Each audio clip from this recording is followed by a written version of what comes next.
pretty significant change. It's probably one of the more significant changes in the material, in that what we're looking at now is we're moving into the world of macro, right? So a lot of the stuff, even the policy stuff we're looking at up to this point, has really been more of a micro focus, and this, what we're going to use now, is much more of a macro focus. So what we're going to first talk about is measurement in macro, because the title of the chapter is world poverty. So what does it mean when we talk about a country being poor? How do we actually go about measuring that? And so the first thing that we're going to start off with is a basic macroeconomic measurement of how well is an economy doing. Then we're specifically going to talk about who is poor and who is rich.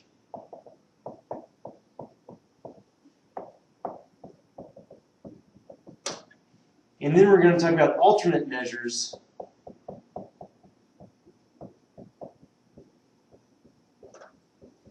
of poverty. And then we're going to talk about anti-poverty policy.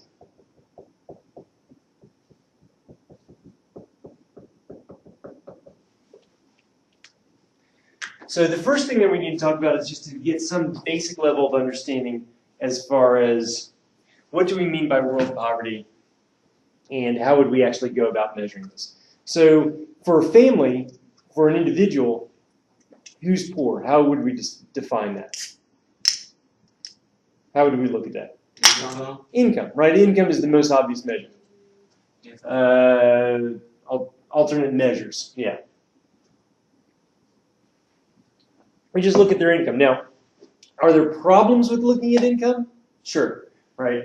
A lot of people have proposed other ways of looking at poverty, specifically consumption-based measures, right? So it doesn't matter necessarily how much money you earn as to compared to like what is it that you're actually able to do with that money, right? So you can earn money and maybe you don't earn very much money or you earn a lot of money, but if you have like a lot of debt that you have to pay off, then maybe you're not actually doing that well because you're spending all your money and just paying back student loans or something like that. So you're not doing that well even if you earn a decent amount.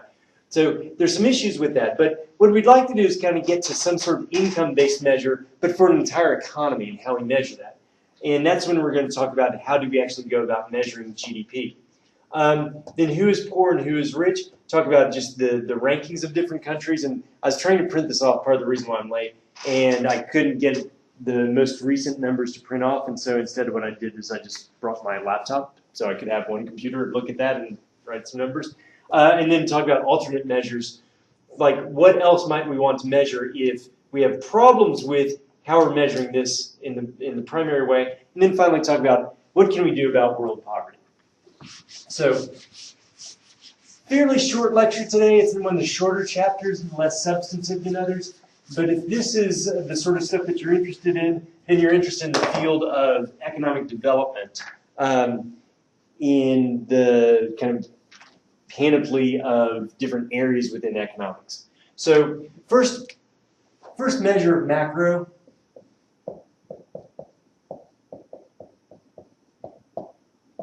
If we just want to talk about macroeconomic activity, what's going on in an economy, what's the measure that we use for that? Just some measure of how big an economy is. What is that? The GDP. The GDP, right? So gross domestic product is our basic measure of how big an economy is. In the U.S., we'd be talking about 17 trillion. For a country much smaller and poorer than us, we might actually be measuring this in the single billions of dollars. But in the United States, we're talking about $17 trillion GDP. And what that is the value of all the goods and services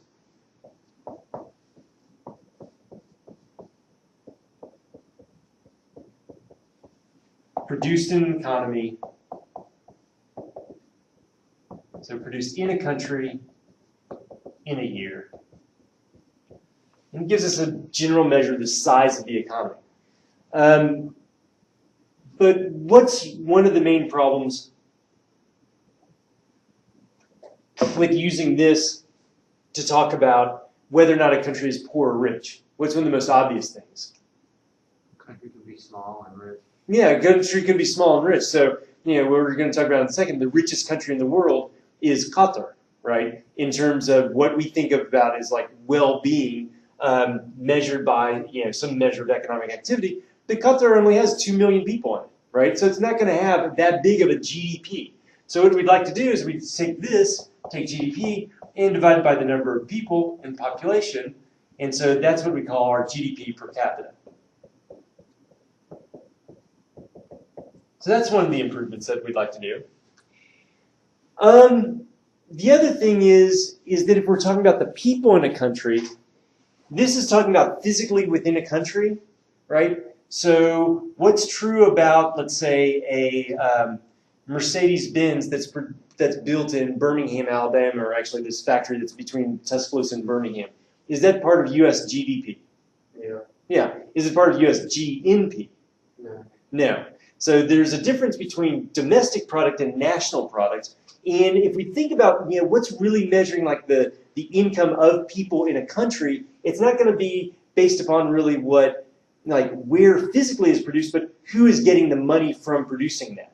And so instead of using the domestic product, maybe we'd like to use something like national. And specifically what we'd like to go to is gross national income, and measure that per person. And that gives us what's known as GNI per capita. And this is probably one of the better measures of just an income-based level of economic well-being in a country, right? So it's not GDP, it's slightly different because it's talking about the nationals, right? So if I move to Mexico and I work for a Mexican company down there, but I'm a U.S. national, I would want my product essentially counted somehow, or my income counted part of the United States. So net foreign factors income earned from abroad is included in GNI. It wouldn't be included in GDP, right? So if I go to Mexico to work, that's going to be part of the U.S. GNI per capita. It's not going to be part of U.S. GDP because I'm technically out of the country. Does that make sense? So it's kind of a technicality, but that's the way we'd like to measure this. All right, so who is poor and who is rich then?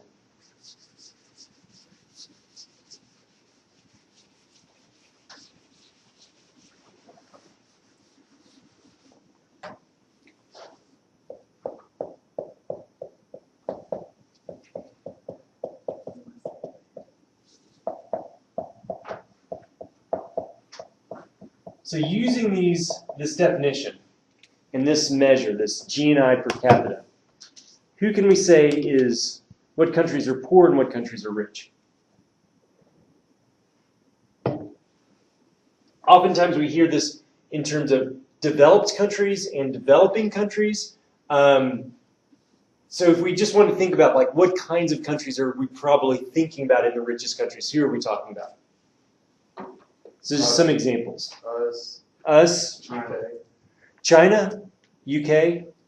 Would China be a rich country though? Okay, so China's going to be big in terms of total GDP, but in terms of average, given the fact that we're dividing by that 1.3 billion population, right? On average, how rich are they? Well, I'll look at the data and we'll see in a second. But we think of them as a big, rich country, but are they rich in terms of overall average level of income?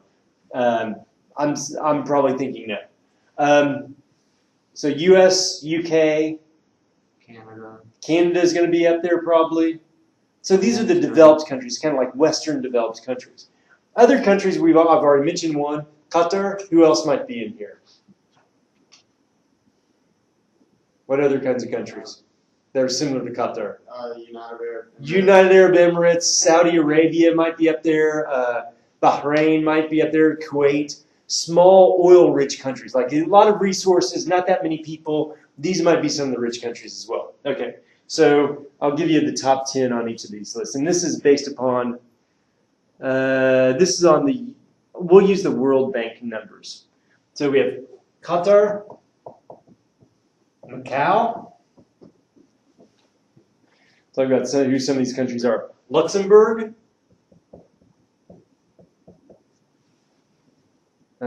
Singapore, Kuwait,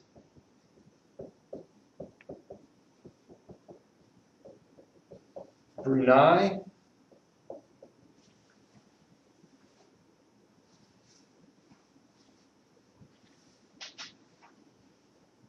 Is there a tie on here? Oh, Macau's like not technically listed. I don't understand why that is, but maybe they're too small or something like that. See, then we get into UAE.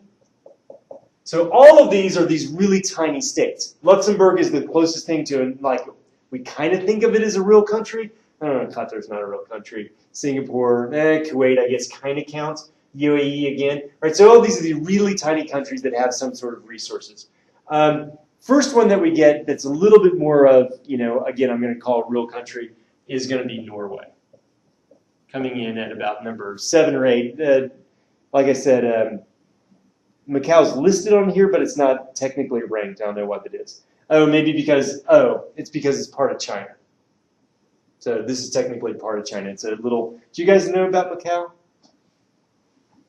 I think it made an appearance in one of the recent James Bond movies. It's like a small, it's known for its gambling, essentially. It's like, that's where like the big fancy casinos in Asia are, is Macau. And like some of the richest people in the U.S. in terms of owners of casinos, they have big Macau casinos. Actually, it's one of those things that people say, where did Trump make a mistake, is he never got into Macau. And that would have been a place where he really could have made some money, but he decided to pass on it.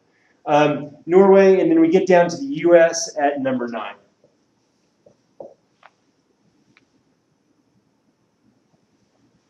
So we're below Norway? We're below Norway. So what does Norway have that we don't? Again, resources, right? Norway actually has lots of gas, lots of natural gas. We do too, but this puts us in a GDP GDP per capita, or I think this is actually GNI per capita, at 54,630.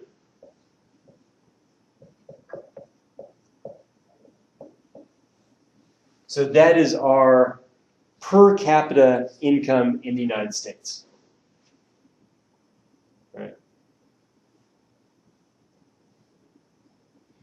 Qatar, anyone want to guess what that one is?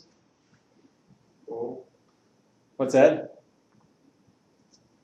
100. 100? What's that? 140.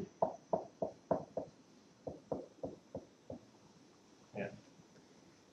Pretty significantly higher, right? So more than twice the U.S. And as a matter of fact, even Macau is way up there, but Luxembourg's at less than 100, and all the other ones are more like 60, 70. All right. So those are the richest countries. All right. Who do we think of as the poorest countries? India. All right. I'm going to use the same list. There are a couple different lists on here, so I'm going to use the. Haiti. So Haiti's going to be down there. Okay. Probably some Saharan India. countries. Some sub-Saharan countries. Okay. So Haiti is coming in at 167 out of 185. So not a bad guess, right? So in terms of our local neighbors, definitely there. The poorest, coming in at 185 on the list, is Central African Republic.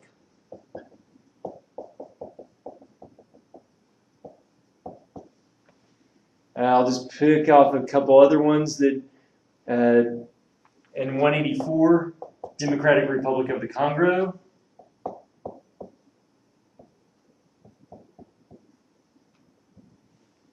DRC.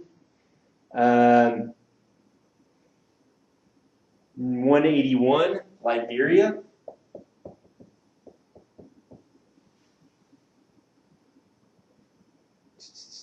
$179, Mozambique.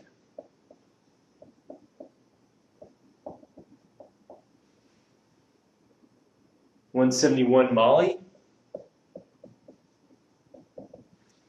Ethiopia is coming in about the same place, 172, Ethiopia. The first one outside of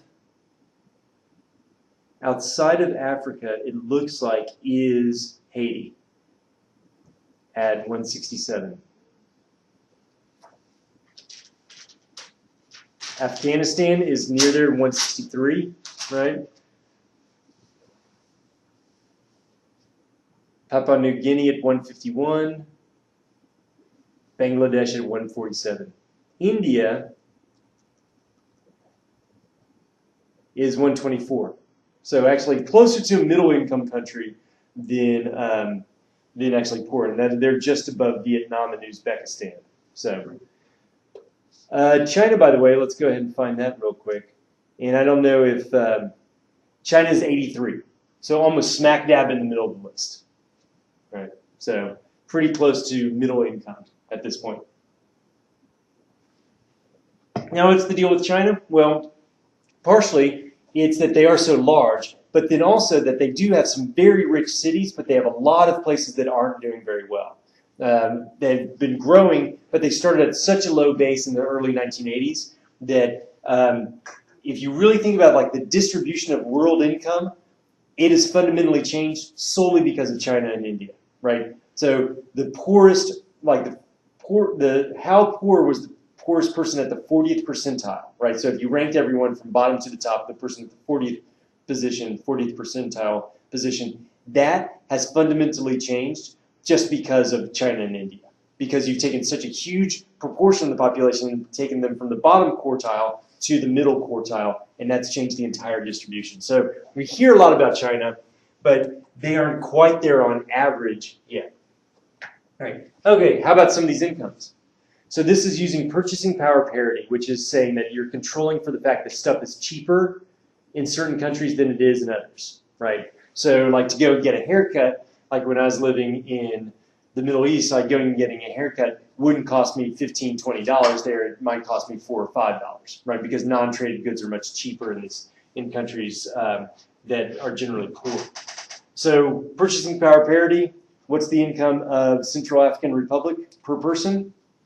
Any guesses? 10,000. 10,000? 1,000. 1,000? Eric? Yeah. Yeah. 594. Controlling for the cost of living differences. Now, granted, if you have a large non-market sector, in other words, a lot of goods and services aren't actually bought and sold, then that can still influence these numbers, but still, 594 is pretty dramatically low. If we go to Democratic Republic of the Congo, now we're starting at 746. Still really low, but you know, substantially better if you just look in the percent terms. By the time we get to Ethiopia, then we're talking about 1,500. And this is considering the prices in their nation. This is control. This is controlling for the price So differences. it's probably even less than $600. Oh yeah, in terms of actual dollars, it's less than 600. It's less than 600. Yeah. So this would be, you know, when people talk about living on less than $1 per day, $2 per day, etc. Right? This is the entire country is on average living on less than $2 per day. Even taking into account the fact that there are some very rich people, on average they still earn less than $2 per day.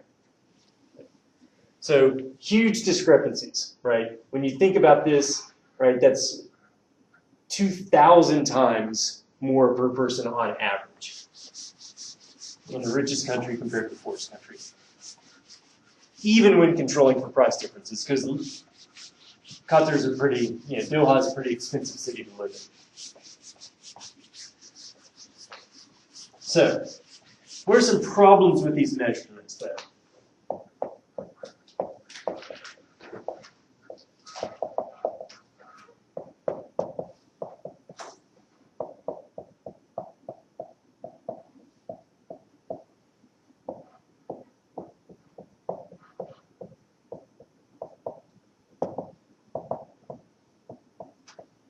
And ultimately, while we do care about cash income, we also know that what we're really trying to get at is trying to understand why is it that some countries are poor, not just in the cash sense, but why do they not live as well as other countries? Clearly, you know, we have some huge differences in terms of like what determines the overall distribution of income between countries as well as within countries. But beyond that, is that the only thing that we care about, right? Is it the only thing that we care about is understanding how much money people are earning, right? So why might we have some problems with measuring this as terms of like that GDP per capita or GNI per capita measure as being a measurement of the poverty within a country? What does that not do? Yeah. Some people don't make anything. Some people make a lot. Right. So distribution.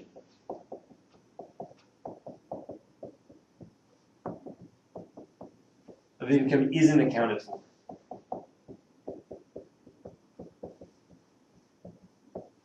So one of the primary problems with this is that you can have very unequal distribution of incomes. You can have some very rich people and everybody else in the country is really poor, and maybe your GNI per capita isn't looking that bad just because you have the top 5% are incredibly wealthy and the rest of the 95% aren't.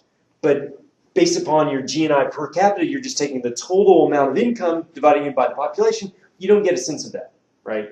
So we'd like to somehow, in addition to this GNI per capita, to really understand poverty within a country, we'd want to know some sort of distribution. Like in the United States, we don't measure poverty that way, right?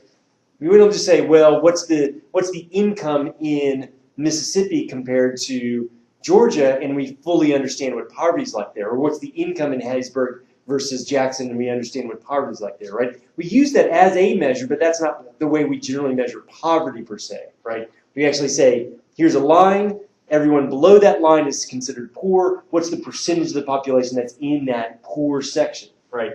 So some understanding of the distribution of income is useful too, right? When we talk about economic development, we're talking about the general transformation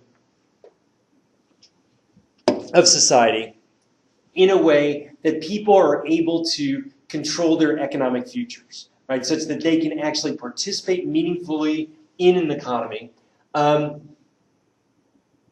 looking at a country, why is it just like this year's income, like how much that country is earning this year, not necessarily going to tell us that much about it? What was the number for Qatar, by the way? So $140,000 per year. That was 2 years ago. All right, so those numbers are from 2014.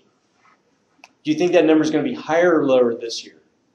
Lower. Why is that? Oil prices went down. Oil prices fall. Natural gas is the primary thing that they sell. They have some like crude as well. Natural gas, they have to renegotiate all these contracts because people have been buying cheap oil instead of wanting to buy the gas that they've contracted for. So they're going to be much poorer this year. They might be 20% poorer this year, right? Just because oil prices fell.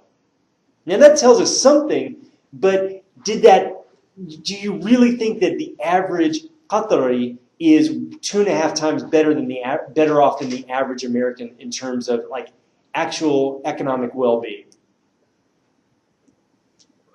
They might have money. They might drive some really nice cars there. They do. They drive some really nice cars there.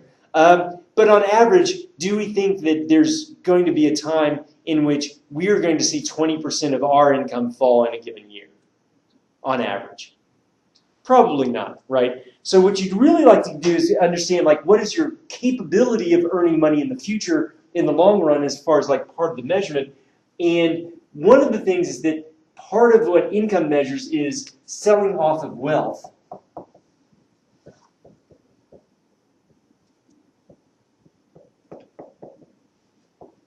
Shouldn't be counted. Or at least not to the full extent, right? So we talk about wealth in terms of Qatar and their natural gas resources. Ultimately, what's going to happen? In the year 3100, what do we expect Qatar to have the same natural gas resource that they have today? No, right? They're not planning for that. They're expecting. They're making plans for 2030 to be able to move beyond hydrocarbons as well, right? So they don't plan on being able to do so. And we should look at like really how well they're doing and think, oh, well, they're doing 2.5 times or 3 times as well as Americans. So somehow we want to control for this. Now, in the case of natural gas, maybe that's like, okay, well, natural gas will be around. But think about this case in like Brazilian rainforest, right? Could Brazil increase their GDP next year by doing a lot more slash and burn development of rainforests? Yeah. Oh, hell yeah, their GDP would increase. is that something that we should be encouraging by saying you're doing well in terms of your economic growth and such? No, because then they're actually harming their ability to grow in the future by selling off and destroying their natural resources. So somehow we'd want to control for that. What else do we want to do? Well, the other problem with this, and this is going to be somewhat tied to that last one, is that goods and bads are counted the same.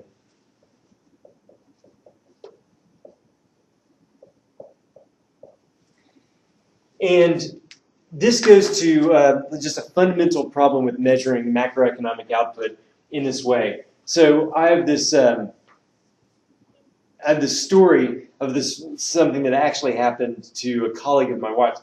So, people like guns, they have guns, whatever. We're getting a new gun policy on campus. By the way, I love policies at Southern Miss. Like, there's policies for students and faculty and employees, right? And then there's policies for everybody else. Can we generally do as much or less than everybody else as faculty and students?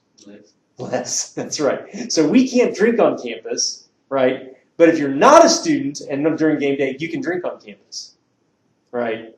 And likewise, you can't carry a gun on campus anywhere, like walking down, the middle of the, Centennial Green or whatever else. But if there's someone who has a permit and they're not a staff or faculty or student, then they can. I don't really like that.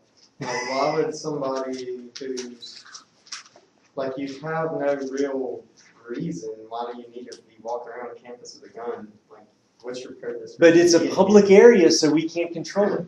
Yeah, I guess. Yeah, I mean, and so we have to define, like, what's public and what's not. So this is not public, right? So like in LAB, they couldn't come in here with a gun, but they could in like the public areas. So I don't know. That's the way the rules are going to be written, just because we can define that. But so this colleague of my wife's had a gun. She kept it in her glove box, always where you want to keep it, right? So she goes to the airport. She parks her car, over the weekend. She leaves the gun there, luckily, right? She doesn't pull a Jerry Jones or whatever. Like, no, it wasn't Jerry Jones. It was the coach that tried to accidentally bring a gun through security in Dallas. Anyway, she leaves the gun in there. Someone breaks into her car while it's parked at the airport. They steal the gun, and later on that gun is committed in a robbery and someone gets shot. Okay? What happened to GDP because of that, because of leaving the gun in the car?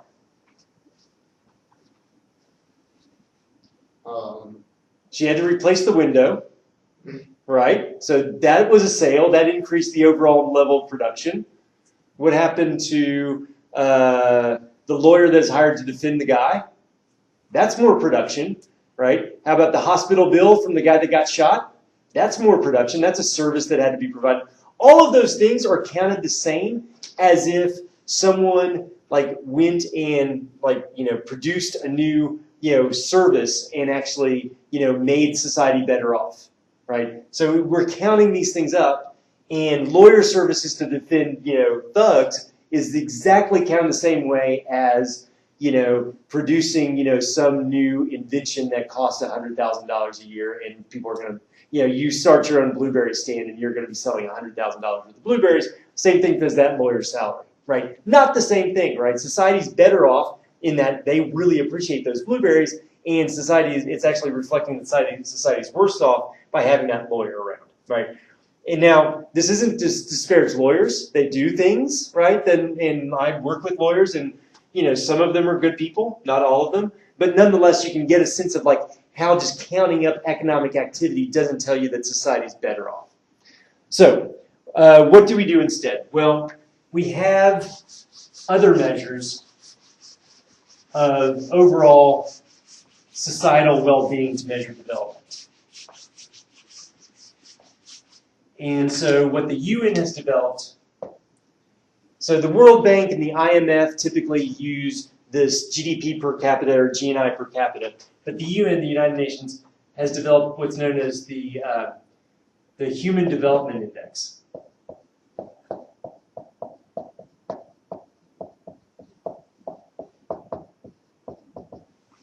Which includes, not GDP. So it's actually GNI per capita is in there. But what other ways could we measure how well people are doing in society? Like, how do you know, like, if people want to say, you know, Mississippi, it's not great. If you want to make an argument for, like, say, well, we're doing better than we used to do, what kinds of things might you look besides just income? Education, right. So literacy rates, right? So you would want to take into account how well people are educated. And so one of the reasons why, if you look at some of these small oil-rich countries, especially 20, 30, 40 years ago, they would have like 60% literacy rates, but be one of the richest countries in the world.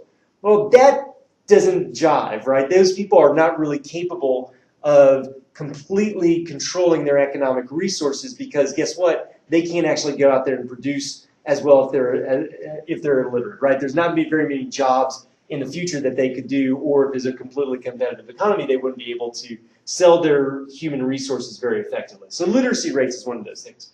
What else? So kind of along those lines, Eric. So why do we think maybe the U.S., like when we looked at the health economy, what were some of the things that we said, well, maybe we're not getting the bang for the buck that we could? What are some other things out there? Healthy. What's that? We're not as healthy, and how did we measure that? Does anyone remember these measures? So we used two to talk about this. So if you want to say, you know, people in that country are pretty healthy, how might you measure that? How long they live, right? So life expectancy and infant mortality, exactly.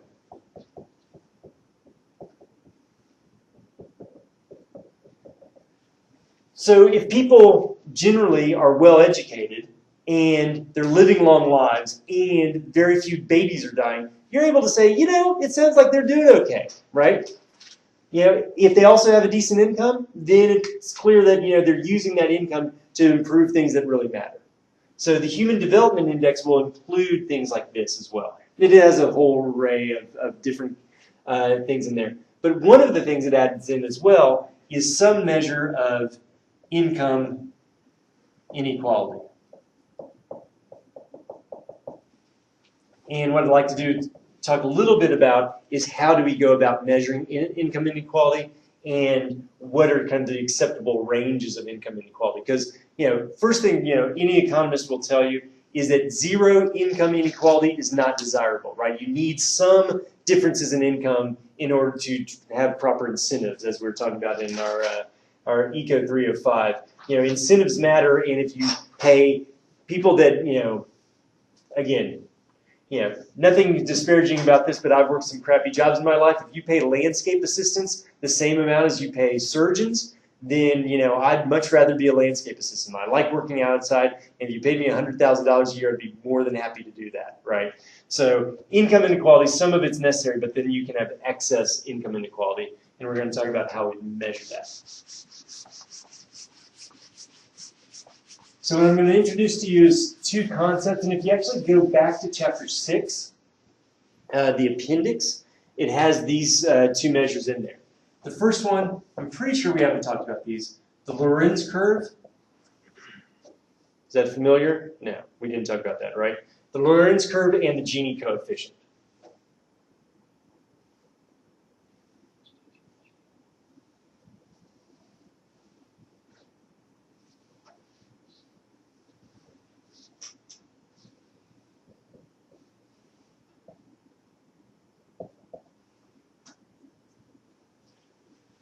All right, so this is kind of a backwards XY axis. I'm going to show you what I'm trying to do with this. So let's talk about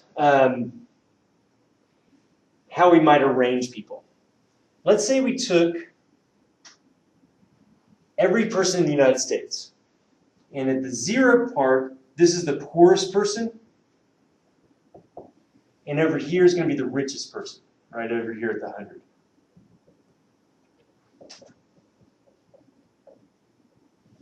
Right, so, you know, here's like, you know, Bill Gates or George Soros or, you know, Berkshire Hathaway guy. I don't know why his name's escaping me. Warren Buffett. One of the richest people in the country, right? And so over here is the very poorest person. And what we're going to do is this is a cumulative distribution.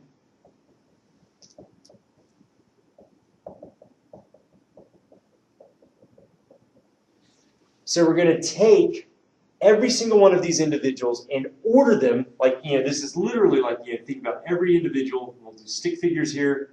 Every individual from the very poorest all the way to the very richest. And what this is this is the cumulative distribution of the population. So in other words, this measure along here is going to tell us how many people are below that level. So we have, this is 50, then we have 40, 20, 60, 80. So 20, 40, 60, 80.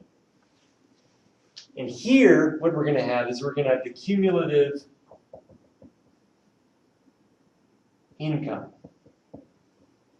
of the country.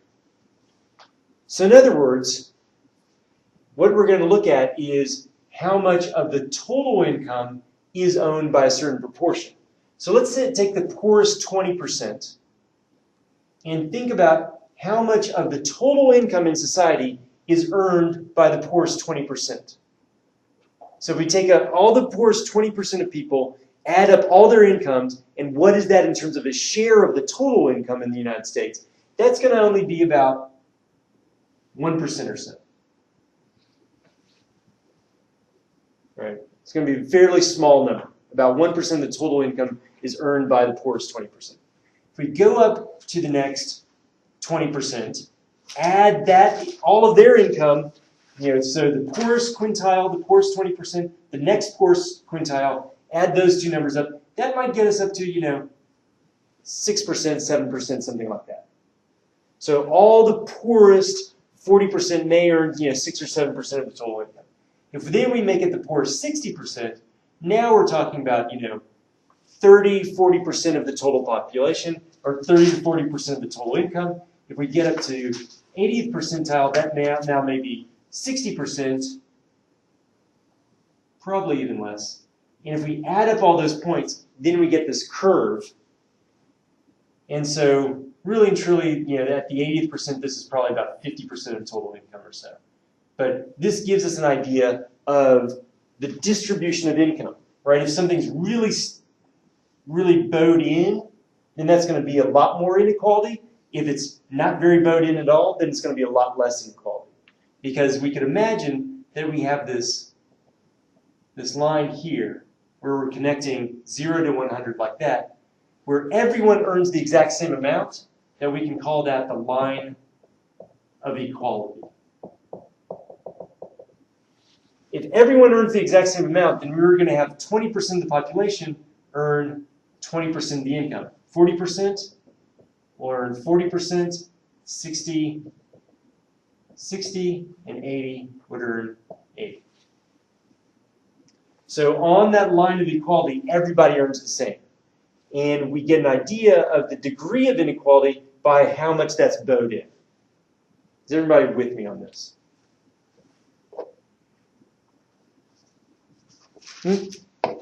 All right. Now, let's shade in this area right in here between the Lorenz curve, right? That's the Lorenz curve. And we're going to shade in this area between the Lorenz curve and the line of equality. And we're going to call that area B, and this area A, that's not shaded in. And then what we can do is we can take B divided by A plus B, and that gives us a proportion. And that gives us what's known as the Gini coefficient.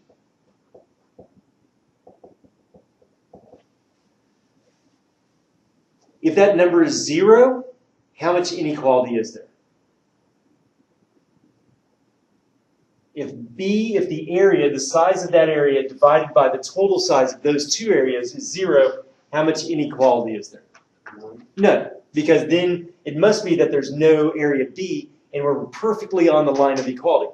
If it's 100%, if this is 1 or 100%, then B is the entire area. That means all of the income in society is controlled by one individual, and everybody else has nothing, right? That'd be perfect inequality if that's 1.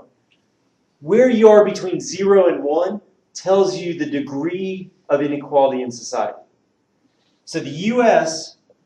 has a Gini coefficient of about 0.42 or so. And then you can look at other countries and say, well, what is their Gini coefficient? And it gives you an idea of the degree of inequality in that country compared to the U.S., right? Now, in general, what do you think? Is our Gini coefficient bigger or smaller? Again, bigger meaning more inequality than Canada. Bigger. It's bigger. UK? Bigger. Bigger as well. Mexico. Small.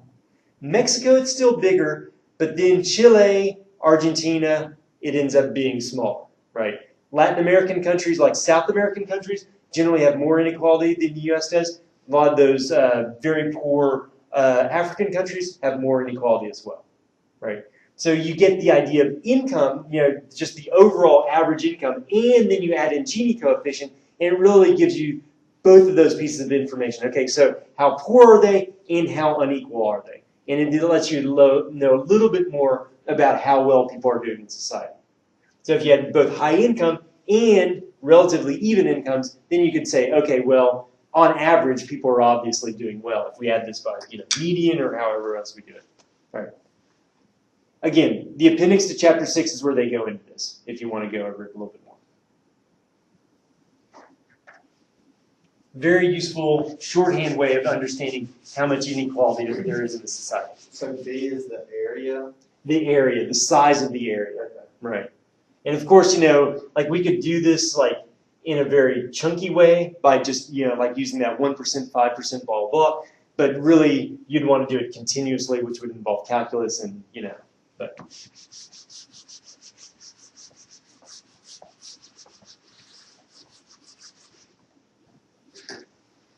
So let's talk a little bit about policies then.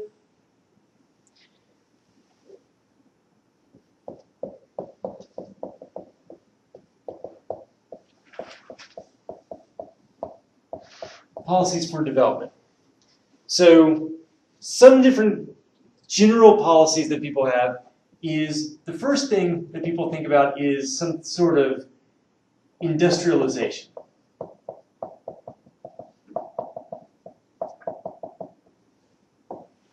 If a country wants to develop their economy, generally they look at France, they look at the UK, they look at the United States, they look at Canada, they look at these developed countries and say, well, how are they different? Well, they have these large-scale manufacturing operations. That's how we need to do this.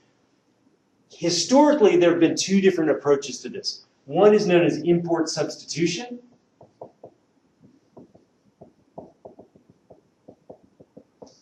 And the other one is export subsidies. Or export, not necessarily only subsidies, that's one way of doing it, but export-oriented.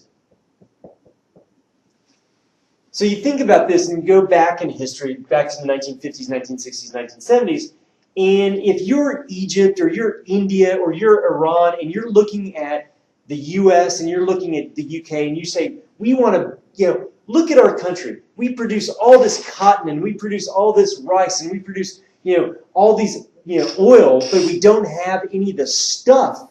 We don't produce the good stuff that the Westerners do. We sell them oil, but we have to buy their cars. We sell them rice, but then we end up having to buy their ships. We sell them, we sell them cotton, but we end up buying all the clothes that are produced with it. Well, how do we correct this problem? How do we become a developed country? What they would do is they would try to develop their own nascent industries that would substitute for the imports. So all of these countries, India, Egypt, Iran, all had, for example, their own car companies. They manufactured their own cars. Good or bad idea? Bad. Probably pretty bad, because guess what? They are crappy cars, and the only way that you could keep the imports from coming in is by putting big tariffs on them or preventing them from even coming in. right? So they'd mess with markets and it'd just be super inefficient, right? Export-oriented, though, went about the other way, said, okay, well, we may not be able to produce cars, but if we can produce cloth, then maybe we can also produce not just raw cloth, but we can actually manufacture the t-shirts instead of just doing the reams of cloth. So let's give subsidies to our exports and see how well we can produce the cloth, and let's see whether or not we can support some sort of garment industry. Well, sure enough, you support a garment industry. After a while, those same policies are really useful for supporting, small-scale manufacturing. Let's say pharmaceuticals, or small little plastic doodads and toys and stuff. All those same policies were effective in going from textiles to small-scale manufacturing to pharmaceuticals to larger-scale manufacturing to technology. And so countries like Singapore and later on Vietnam, getting there fairly, somewhat getting there now, but Taiwan, Korea, Japan, all of those countries went through an export-oriented phase, and they ended up being much more successful. So industrialization through export orientation seemed to be somewhat more successful. Another approach that people generally had was agricultural development and natural resource development.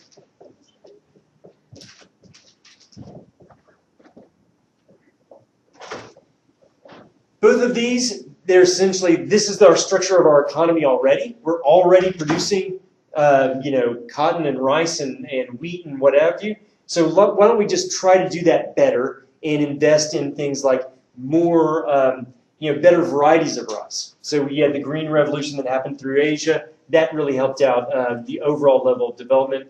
Natural resource development, likewise. Okay, we're already producing oil. Why don't we actually go about start refining it ourselves? And that really helped. Sorry, natural resource, NAT. Yeah, I'm getting sloppy here. Sorry. Finally, from the U.S. perspective, how do we go about supporting all this stuff?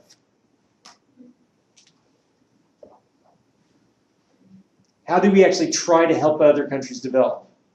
World Bank? World Bank. So,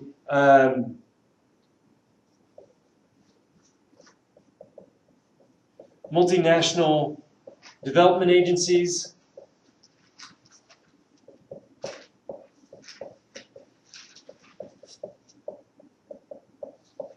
things like the World Bank, IMF.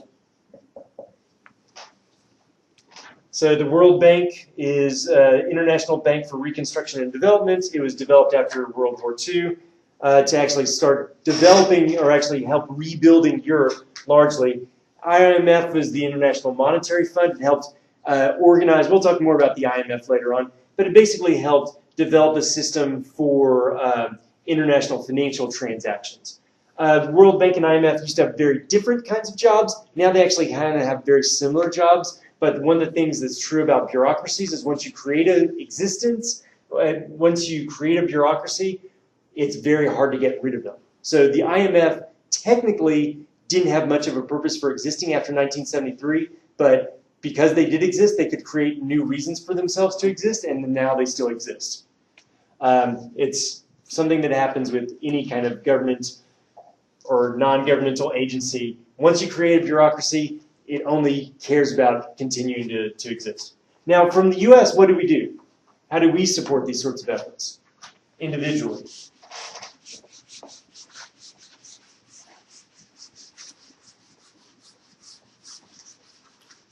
How can we help Madagascar or Vietnam or in these other countries how can we help them actually to develop? What's some of the stuff we do? Other stuff. We open them up to trade. That's going to be a critical thing. And actually, that's the most effective way to help develop a country.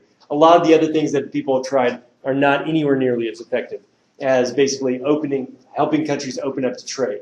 Opening up our own markets to their products as well as allowing us to sell to them.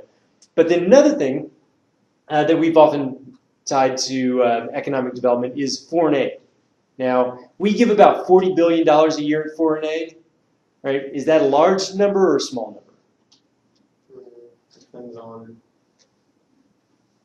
I think it's a little large, but Okay, it's it's $40 billion, right? It's not anything to sneeze at. But compared to the size of the budget, it's small. it's fairly small, right? It's just a little over 1% of the budget, right? So overall, it's not a huge portion of the budget. And most people, this is one of these things where like taking an economics class will make you slightly better at making decisions in terms of the policy sphere and everything else, because if you ask the average American thinks we spend about 20-25% of our budget on foreign aid, right? It's closer to 1%. Big difference, right? The reason why we run a budget deficit isn't because of foreign aid. That's not the reason why. Now, people could say, we should offer less. That's fine. That's that's a perfectly valid argument. If you think it should be smaller, but we do give a certain amount of foreign aid. We give a certain amount to the World Bank, to the IMF, etc.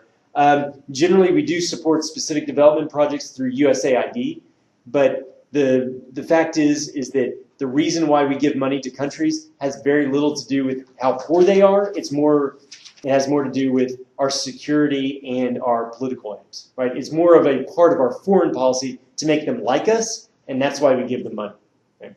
I've actually been on a USAID mission to I was working with a cultural attaché for the West Bank and Gaza Strip, because they wanted people to like the United States. And so one of the things that they did is they had me go around giving talks about entrepreneurship.